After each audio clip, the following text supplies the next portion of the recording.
Hi, Recapped here. Today I'm going to explain an American science fiction comedy called Honey, I Shrunk the Kids. Spoilers ahead, watch out and take care. Amy is on a call with a friend, recounting her activities for the day while making breakfast. She has to take care of her younger brother Nick, and afterwards go on a date she has later that evening. The home is well equipped with a variety of machinery to ease all kinds of stress. Their father, Wayne, who is a scientist, is trying to build a machine which, if successfully built, can shrink anything it comes in contact with. Wayne is finishing up his invention, and Nick, who also wants to be a scientist like his dad, is making a mini replica of his father's invention. Their mother Diane had an argument with Wayne the previous night, and as a result of that, decides to stay with her mother till things calm down. Done with breakfast, Amy pushes a breakfast alert button which notifies Wayne up in the attic. The noise from the attic is disturbing their neighbor, who wants to get enough sleep ahead of their fishing trip. Russell warns Wayne from the window, but Wayne hears nothing from all the noise inside the attic. Russell's wife, May, tries to calm him down. Not listening to her, Russell marches towards the Zelenskys, only to come up on his son's trap in the yard. Wayne Zelensky then decides to experiment on an apple. The result was supposed to be a shrunken apple, but instead, the apple exploded. Back at the Thompsons, their first son, Russell Jr., comes out of his room looking dejected. His father excitedly tells him about the fishing trip they're planning to go on, but Russell Jr. is too sad to enjoy the trip, as he's been removed from the football team because of his height. Meanwhile, Amy had made a rather interesting breakfast, which Nick politely turned down, and the dog too. Only Wayne is able to eat as he was distracted by his experiment's results. He doesn't even remember the conference that he has to attend until Amy asks him about it. Wayne carries his stuff to the car after promising to bring Amy's clothes from the cleaners and be back before lunchtime. Diane calls just before Wayne leaves the house and wishes him luck with his conference, and also promises to be back once she finishes her work there at her mother's place. Wayne instructs Nick to mow the yard and Amy to tidy up the house as he walks out of the door. Just like his father, Nick had made an eye-catching mowing machine. He invites his friend Tommy to mow their lawn with his invention. Now, Russell Sr. is preparing provisions for their fishing trip, and his younger son, Ronald, asks him to play basketball with him. Since he's busy with work, Russell Sr. refuses to join, and Ronald decides to play alone. Russell Jr. is helping his father with the provisions, and he suddenly notices Amy mopping the floor while listening to music and dancing. Russell Sr. notices that and shows him some weights and tells Ronald Jr. about his own high school football accomplishments. In the front yard, Ronald is swinging at a baseball. After a few tries, he connects to the ball, and the ball breaks the window of the Zelenskys' attic. Russell Jr., who's lifting weights inside the garage, notices and takes him to the Zelenskys' door to apologize. The machine inside the attic begins to operate as the ball hits and starts firing blasts across the room. Everything that comes in contact with it vanishes. As soon as Amy answers the door, Russell Jr. becomes speechless, but somehow makes his brother apologize for the mistake and agrees to pay for the broken window. Amy then asks Nick to take Ronald to get the ball as she stays back with Russell Jr., who seems to like her. When Ronald and Nick walk into the attic, they are immediately struck by a laser. Since the two of them are taking so much time to return, Amy and Russell Jr. decide to check on the two and get their own fair share of the laser strike. Fortunately, no one has disappeared or died. They were just shrunk. Amy and Russell Jr. are stunned as they glance around the room. Nick and Ronald run over to greet their newly downsized sister and brother. In the conference, Wayne is trying to convince the investors about his experiment and discuss its potential for commercial uses. But things are not working out for him, and some of the guests even walk out from the conference. Wayne comes home and calls out for the kids. Not hearing from them, he walks into his laboratory. Seeing him, the shrunken children scream out for his attention, but their voices are too faint for him to hear.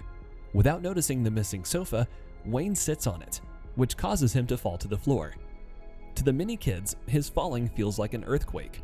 In the rage of his failure, he breaks the shrinking machine into bits and cleans up the mess with the broom. The kids struggled hard to get away from the broom, but end up in the dustpan, and eventually, the garbage. Fortunately, the children manage to rip a hole in the wall of the plastic bag. As they come out, the grass in front of them looks like a jungle, and they're stopped by a monster butterfly. Terrified of the butterfly, the kids take refuge under a mushroom. Diane comes back home, and Wayne is so happy to see her. He admits that he failed miserably and that he will be returning to his previous work.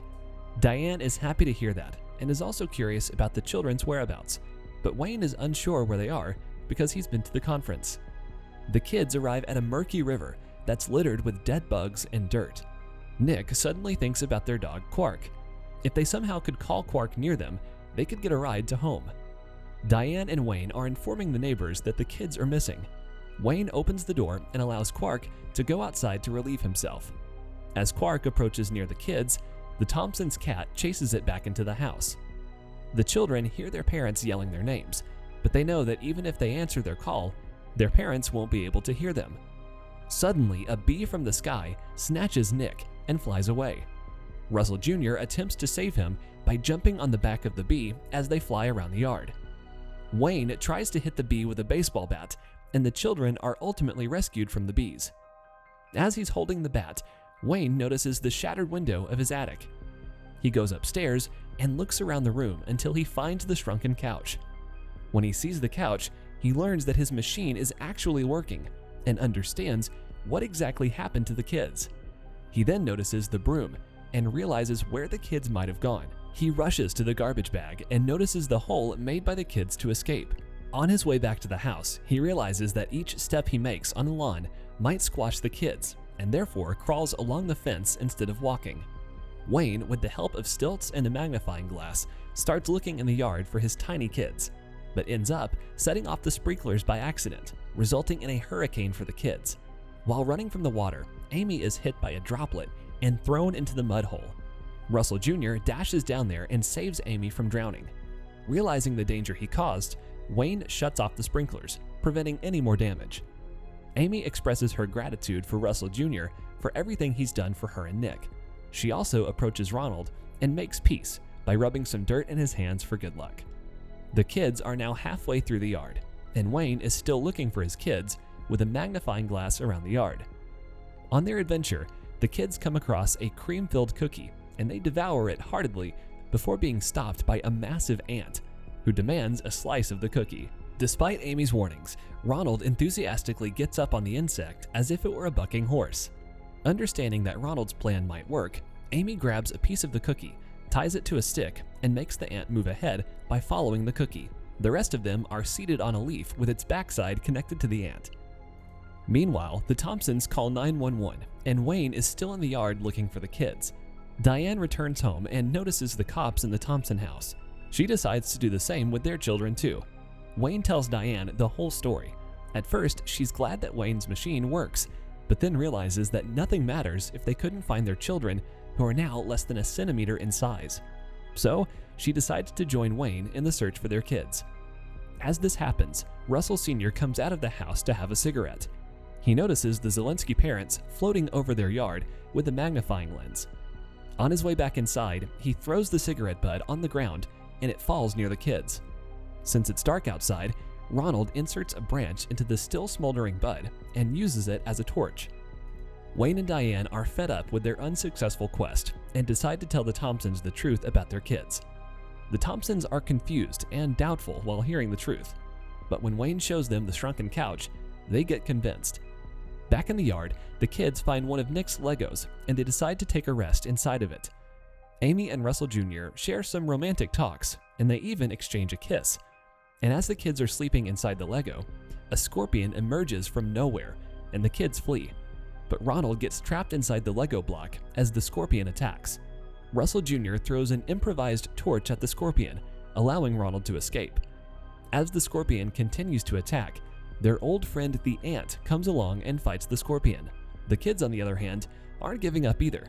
They start attacking the scorpion with everything they can get their hands on. At last, they're successful in chasing the scorpion away, but unfortunately, their savior, Ant, dies. The following morning, Wayne is asleep on his table as he was spending the whole night working on the shrinkage machine. Meanwhile, Nick's friend Tommy is back as he promised to mow the lawn. As the kids rise from their sleep, they hear a rumble and a loud buzzing. Nick suddenly recognizes his invention and warns his friends about the next danger that's coming. The kids flee in terror as they take refuge in a handy hole belonging to an earthworm. While working on the shrinking machine, the Zelenskys hear the sound of the lawnmower and run outdoors. Tommy slams on the brake on the lawnmower as it approaches the hole where the kids are hiding. They're on the verge of being pulled into the machine. They manage to cling on, but eventually be propelled back up to the surface. Everyone appears to be getting exhausted, but no one has been hacked or injured. Even better, they're thrown directly next to the house, inches away from their parents' faces. However, the parents are still unable to hear their children's screams. Then comes Quark. The children grab Quark's hair and implore him to go inside the house. On the way inside, Quark runs into his cat opponent, but summons the guts to walk right past him. Inside, Wayne is having breakfast, and Quark releases the kids onto the table. Accidentally, Nick falls into Wayne's Cheerios bowl. The other three try to get Wayne's attention as Nick is about to be eaten. Quark bites Wayne, who freezes with the spoon halfway to his mouth. Looking through a magnifying glass, he and Diane see Nick. The kids reunite with their parents, and Wayne finds a way to bring the kids back. But Russell Sr. requests Wayne to test it on him before using it on the kids. When it's finally working, Wayne pieces together everything and brings the kids back to normal size. A few months later, during Thanksgiving, the two families eat an enlarged turkey while the dog eats a giant bone as a Thanksgiving treat.